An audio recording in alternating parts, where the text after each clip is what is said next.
communication. So, is there any underlying message here to Jen saying she may have lots of great ideas, but you guys just can't support it just yet unless you have a month's notice? I mean, is that really what we're saying here, given the number of events that are happening? And this has nothing to do with Jen's enthusiasm. This has to do with just changing the question to say, can we support Jen at the initiative and at the energy level that you presently have? Because Randy, in some cases, you're suggesting maybe not.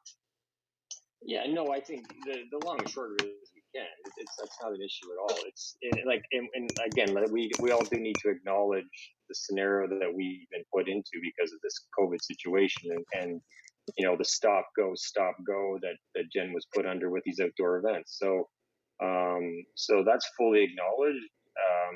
You said it's amazing to have, as a volunteer organization, have someone like you, Jen, step in and say, I'm going to put this kind of work into this kind of programming for outdoors. So,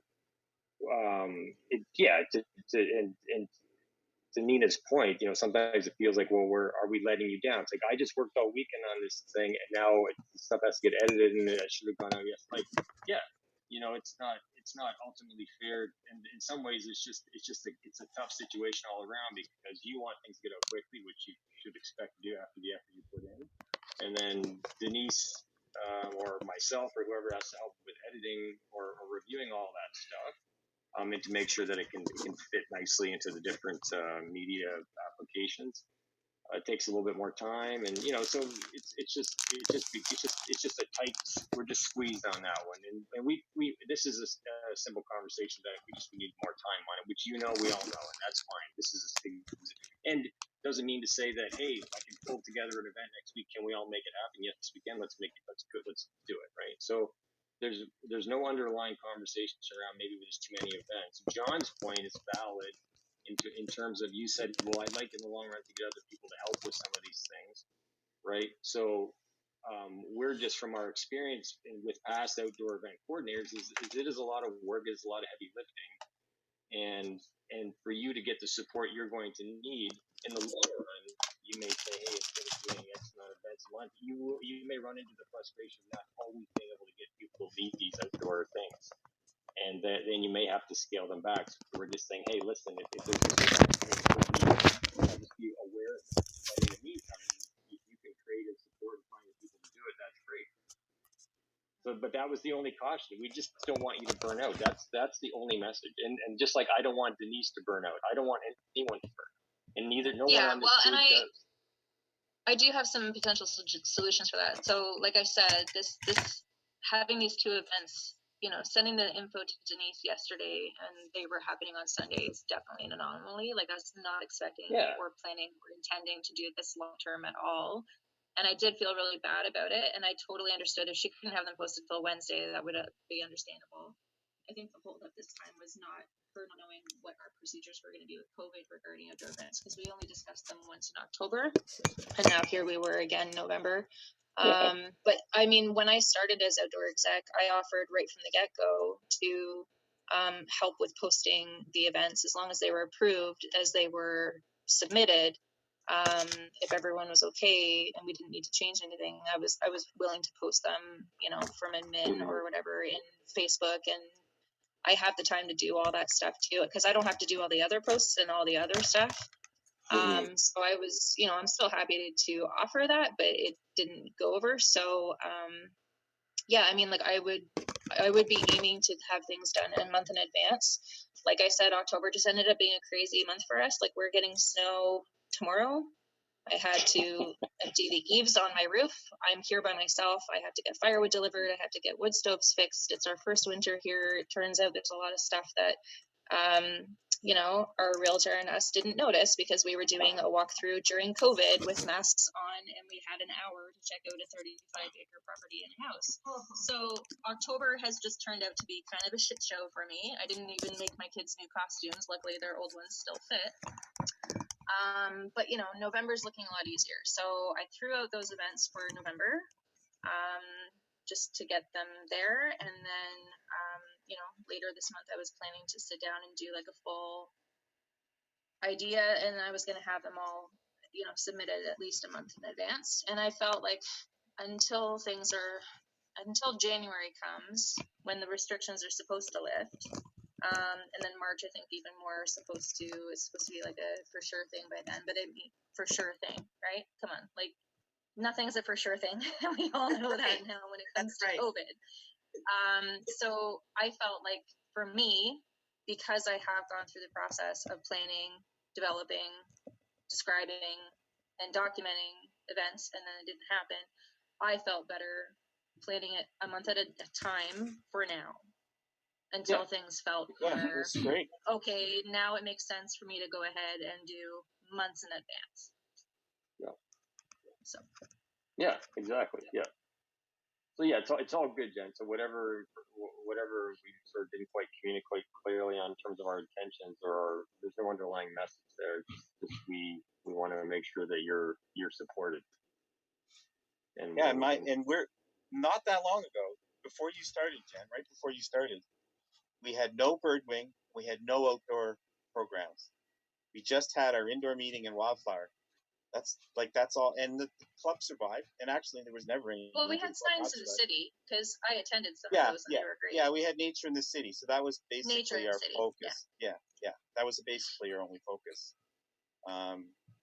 Yeah, and so anything like the way it is now is fantastic. Like we've got birdwing back, we got multiple events a month outdoors, and it's all fantastic. Because there was a time where we just didn't have the volunteers. Well, and before COVID, I wanted, like, before this all started, my programming was based on, I wanted to do minimum one social hike a month, one Tales and Trails a month, and at least one special event every season, at least. So summer, spring, fall, that kind of thing, that I myself would lead. And then I wanted to also look for people that I know in the outdoors community locally that, were hyper educated on a specific topic or what have you, that could also lead walks. And I still have a list of all those people that I had reached out to, and they all said they were interested, but then, well, we weren't able to do it. So, I mean, I was pretty much planning to roll back to my original plan. Yeah. I considered it a really big, long pause, basically. Yeah. The other, I have to say it just because it happened in this meeting. What happened with Marlene talking to you about, hey, there's a birdwing outdoor event that can happen, and maybe since you're an outdoor coordinator on this, maybe we could sort of combine efforts, or sort of integrate those two sort of, I'm going to call them siloed sort of paths that Nature Golf takes on. That is a huge opportunity to me for us as an organization. Like for Wildflower to come to you as the outdoor person and say, hey, Wildflower wants to do a hike at Starkey, and for Marlene to say, hey, we want to do a birding trip on the weekend. Like you should be just in the same way that Pete would be the person that Marlene would go to say, hey, Pete, I want to have a speaker series for such and such, and I want to do this. Or Wildflower would do the same, connect with Pete as sort of the indoor speaker series guy to say, hey, this is what we should be doing let's plan out our speaker series for the year for all these. That's, to me, is the sweet spot that we need to get to as an organization, in my opinion. So ultimately, you don't necessarily have to be the one to come up with every single event for everything every single month, but you connect with Marlene, say, hey, Marlene, what do you want to do for May, right? It's going to be a big birding month. Hey, Judy, we've got spring planting. Oh, we got to get seed collection in November. Maybe we can do something, an outdoor event around that. Maybe we can get families involved. Like those kinds of conversations are the conversations we need to have. Yeah, no, I agree with that. And I used to feel that way too. Like when I was new and, new to the team, and I was doing my own outdoor event planning. And then I would see, on Facebook, just by following the page myself, I'd see all these like Wildflower walks. And I'm like, oh, I'm kind of surprised those aren't tied into like the outdoor program. But exactly. So I totally agree with that. Yeah. Because it does seem weird to not just at least adhere them together. Yeah. Yeah. And it's a win-win, because then Marlene's like, hey, I got someone helping me out with my outdoor planning, and you've got someone helping you out with setting your agenda for the year in terms of what about getting people outside, right? Well, So- and the most important part of that too, which it used to concern me sometimes, like luckily, like I said, when I was new and, I had my own events that I was planning, it never happened that I saw a wildflower walk or something that happened to be scheduled on a weekend I had already discussed with someone else for doing an outdoor event. So that was fortunate, but it could have happened. It could have, because there wasn't that exactly. communication happening, it could have happened that there would be two events kind of under the same organization on the same day. Do you know what I mean? Like, Yeah, like how exactly. awkward would it be if we all showed up at Starkey and we're both doing an ephemeral flowers walk? Yeah, and that's the only thing I meant by the executive oversight too. It wasn't necessarily to say they have to approve every event, but just to have an awareness as an executive team what we have going on across our organization. Yeah, and I Because think I frankly don't especially always once know what's going on with Wildflower as an executive. Like that has a life of its own sometimes, which is great. Yeah. Is there like and I mean that does take me back to what I was saying though about my intention now, because my intention before was like before. So I don't remember what meeting it was now. I don't remember because it's like you said, Nina, it's just gone back and forth. And there was a meeting where I remember one time I was in the parking lot at the library and we were like green light outdoor programs. So I did like 3 months worth of outdoor programming. I think I got October, November, and December all planned. I had all the dates. I still have it. I have it. That's what I'm tweaking now when I do stuff. And so I did like 3 months, if not 4 months worth of content. And then we were like, oops, no, we're not doing outdoor programming. So I do have a hesitancy now, like after all this, to go beyond a month at a time, just for now. And if that's going to be a conflict, then let me know. Just be honest with me about that. But that was my intention until such time that we feel like, okay, most people have been vaccinated now. Restrictions are very calm. Things are as normal as they can be in a post-COVID world or co-COVID world. That's when I would be like feeling ready to do like a year at a time. So Yeah, makes sense. Marlene, did you want to say something there? Yeah, sorry, I was just gonna ask because I'm still trying to figure out some of the stuff on, like, I'm still trying to figure out all of the structure on Google Drive and how information flows between different people. So I was just curious as to whether there is a calendar of set upcoming events. Like, I know Pete, you said that you have your speakers probably planned up until April, I'm guessing. May, yeah. May. So is there like a shared calendar? Because I think it would help as well, because I have 2 other volunteers helping me with the Birdwing programming, just so that like I can better inform them of when we're contacting speakers of what are good dates for us to put out there. Yeah, we don't have a calendar, right, Mandy? But I mean, mine are really easy, right? The second Thursday of every month we have a speaker. It's never any other day but the second Thursday night of every month. I don't organize anything else other than that. So that's pretty easy. And there is a document, should be in there, that's got like the bios and the titles and the topics of all the speakers until May. Yeah, and Marlene, there actually was there is a sort of a prototype Google Doc or Google Calendar, and it just never ended up getting distributed to the executive. So basically that's kind of going to be the big win, I guess, probably to your point, as a tool that we can all use, right? So that probably just needs to be dusted off, and it just got complicated in terms of like, okay, we've got all these streams. Do they color code, and then anyway, whatever. So the short story is that needs to be maybe prototyped a bit more directly and earnestly, and get that out so we can all kind of get our stuff into it. Yeah, and it could be. It could be different forms too. It could even just be a Word doc with like each month that has dates in it, like whenever you have something finally planned. So, or like, well, and there is actually the second Thursday of the month. Yeah. And there is actually something I can offer too, because the events that I'm going to lead obviously has to be when I'm in town, and I already know what my schedule is for all of 2022 in terms of weekends that I am in Guam.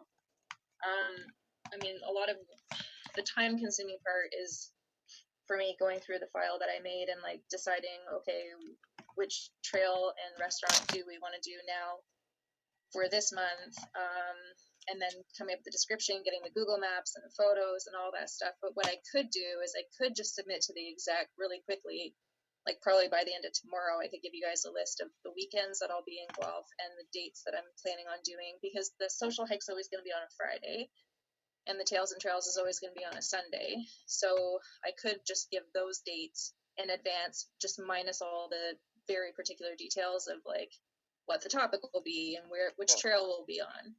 And then later I could submit month to month, like the detailed parts, if that's helpful. Yeah, that'd be sure. awesome. I think it's a great conversation that we're having. I can see Randy getting very excited about the idea of year planning. Can you hear me, Randy? Pardon? But I do think that if we had an outdoor calendar for wildflower and bird and outdoor programs, or if the three people looking after those talk together, that would be very useful to write down, because Jen would be able to see that Marlene wants to have a program for gulls or whatever, or something happening in May. Judy wants to do something in June, and you could actually start coordinating, because as a club we're trying to educate our members. We don't want to be in silos. We want to be able to move from wildflowers to outdoors to birds and whatever else. So I think Randy setting up an outdoor calendar would be great, and then Jen could contribute to it. Yeah. Yeah, for sure. Yeah. We'll get that going. Now, But is there? Go ahead, Peter. I was just going to say, I mean, it doesn't have to be formal, but really what we're talking about here is an outdoor programming committee, which is Marlene, Judy, and Jen. And everything that one of you plans should go through the others, just like not necessarily like approving the content, but just the date. Hey, this is what I wanted to do for October. Have you guys got any conflicting events you're working on for the same day? That's all, really. It's like an outdoor committee with 3 individual components to it, but not formally a committee. Just communicating with each other, so that we don't have 3 outdoor events on the same day. We have a wildflower walk, we have a bird event, and then we have Tails and Trails or something, and they're all on the same day. I think we could agree that we don't want to do that. Yeah. Yeah, that makes sense. So I mean, if that's if it's just as easy in terms of communicating of what's going on. I feel like the group I'm working with, we've stayed away from outdoor events just because we've just been doing the virtual thing right now. So but we are like happy to support if Jen has somebody that reaches out, like for the gulls and the waterfowl. Like we're happy to support in terms of like making sure that we're there so that members know what's going on and those types of things too.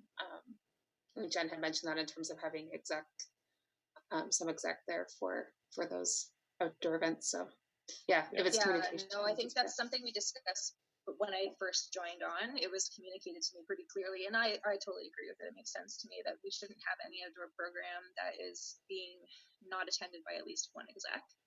And the birding ones, I am not a morning person, so when you volunteered to go to them, I was like, awesome, thank you. Because I would if I had to, but I don't like the morning. I'll tell you that my birding partner and myself, we both admit to not being morning people, but we will be morning people for the birds. That's right.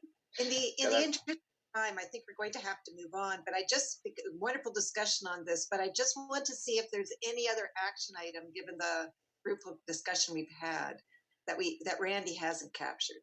I want to make sure, Jen, we have whatever you want in here so that we remember and don't forget.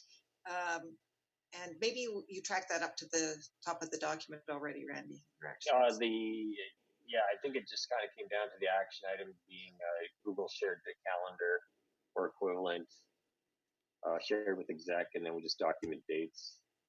Okay. Is there anything else that you would like, anybody else would like as an action item from this?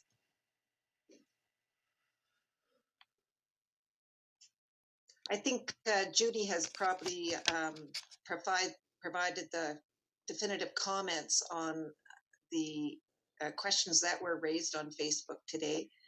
You can read those. I presume nobody had any difficulties with her comments, and they were pretty well reiterated here in our discussion. I think the one question that I would have is there's been a really great discussion. So, Randy, are you going to be sharing the nature of the discussion with your team? Yes. Yeah. Denise? We'll have to follow up with I'll follow up with Denise and whoever else wasn't on the call, I guess. Who's on the communication team? Certainly, I can. Well, update you. fundamentally, in the long run, is every executive member who leads a specific interest path within Nature Guelph should ultimately be part of the communications team, whether directly or indirectly. At least have oversight over that. So Marlene would know what communications need to go out for her initiatives, Jen for hers, which is what's happening now. We just input. Pete does that for his anyway. It's just okay. Just to say where's the ownership lie. So basically, everybody needs to be part of this discussion. It's not something that can just be isolated with the communications team. But I will share with Denise and I will share with Brett. Yeah, thank you. Just because I think there were some really good questions they had, and I think we've had a good discussion on some of the concerns they had, and they should get some feedback accordingly. So can I move on? We only have a few more agenda items, and in the interest of time, I don't want to rush you out of some really good discussion, but I think we should move forwards. Thank you. And as needed, we can always bring forward some of these things if you don't feel like that you want to actually engage them. The last item, at least for some Facebook discussion, was the back and forth around whether or not we should be letting folks know that sessions are going to be recorded or not. And the last bit of discussion on Facebook seemed to be the suggestion that we'll just simply adopt the position that for each event we'll mention whether they'll be recorded or not, with no further explanation, just recorded yes or recorded not. So, or no. So are people feeling comfortable with where we landed on that in the Facebook discussion? I think that makes sense to me. It executed in the real world with eBlast, where it was just mentioned for the Birdwing talk, where it was going to be recorded, but no mention of the others. And that seems to make sense to me. I did notice that what Stephen heard, that the individual was wondering whether it was recorded because they couldn't make it. And it said, well, he's not given permission to record it. I noticed that they were on it anyway. So well, but you know why? I think they changed the plans because they really wanted to see it, right? That's right. That's right. Is that right? Is that what happened? Yeah. They were on that. They were on there. I saw their name. But that happens to me too. But could have been her husband. Her husband might have been on it. Yeah. But that's true. That's true. Yeah. Yeah. It happens to me. Sometimes you have to make a choice, and that's why knowing at least whether it's going to be a recording is available or not is helpful and you make that decision. That totally makes sense. Yeah. Okay, so can we have that as an action item then?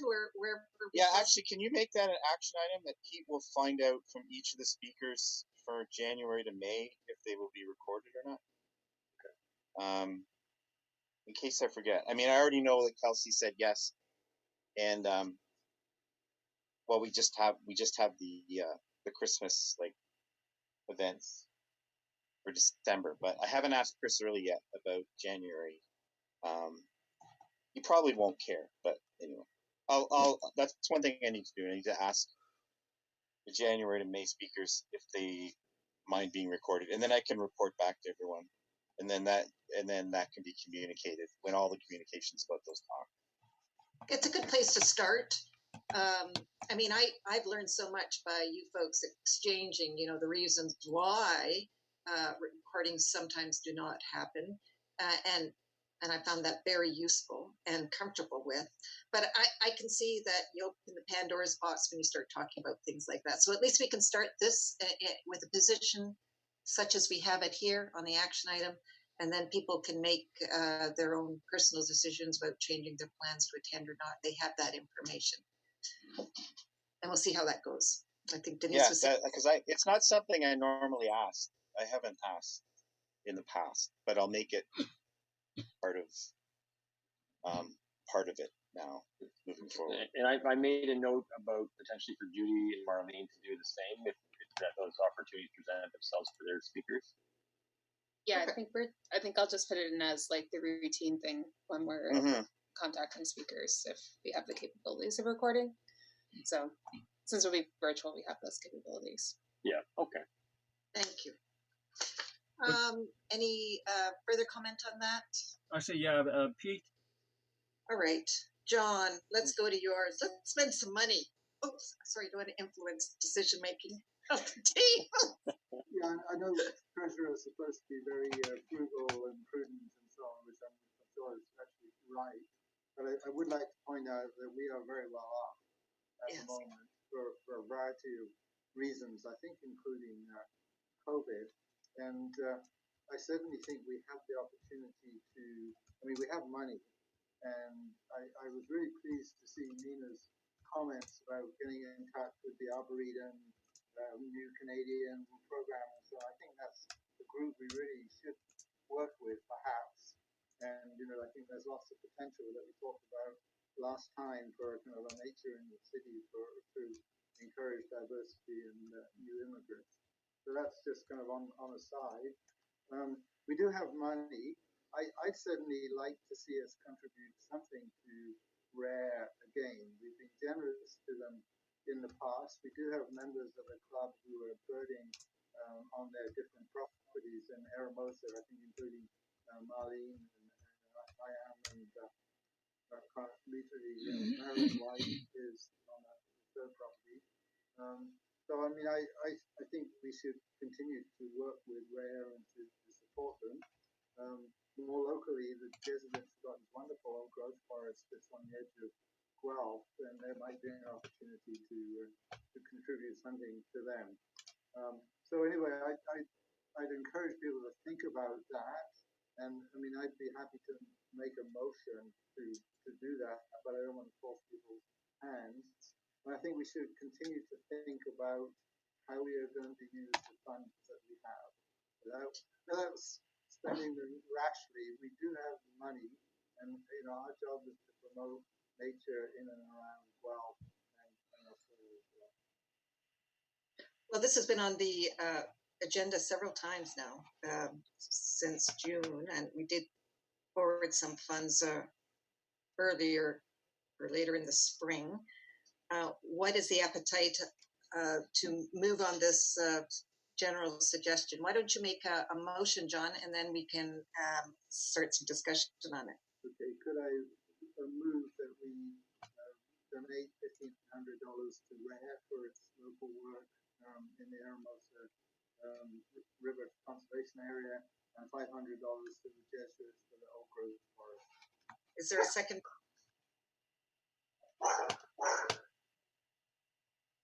Who was that? Was that Peter? What's that? Nope. Jen, Not me. Jen. No. Is that Jen, the Yeah. barking dog? Yes, I second. Oh no, I was that muted. was my. I second. Okay, so Jen seconds. So open for discussion.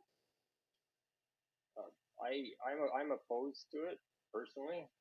Sorry, John. That's for the discussion. Only because in light of our conversation around our potential, I don't have a view on our revenue stream for the next moving into the end of the year next year, and I guess that's why I'm saying that. Because if we do need to start spending money for things like technologies for hybrid meetings, if there are some additional cost requirements around supporting hybrid meetings as we transition. And if we're also trying to make more of a move towards diversity and connecting the Guelph community a bit more directly, I can imagine that there would be some direct costs associated with that. So I feel like when we, and again, don't get me wrong, I know that setting aside land and protecting land is probably the most important thing that the world can do right now. One of the most important things. So that's not my point, but based on our fund situation, it feels like that money can be more meaningfully spent and more directly related to nature wealth initiatives for things like even with our diversity program. Let's put money towards a hyper local initiative within Guelph that people have access to versus putting $1,500 towards purchasing a property that most of these people will never be able to get to or will never see. And so I don't know, like it feels like, can we do more for our education programming? Can we do like, I think maybe we just need to have a session where we think about where the money could be spent. Rare sites, we've done a lot of great stuff for, and I think moving forward we can do it. But I just don't have a view. If we're continue to have a revenue stream that supports whatever we need to do a few months from now, then sure, $1,500, let's spend it now. But I don't have a view on that personally, so that's why I'm concerned about that. Any other comments? Speaking for or against the motion? Everyone else is neutral or All right. indifferent. Sorry. I guess I don't Maybe have we need I to- don't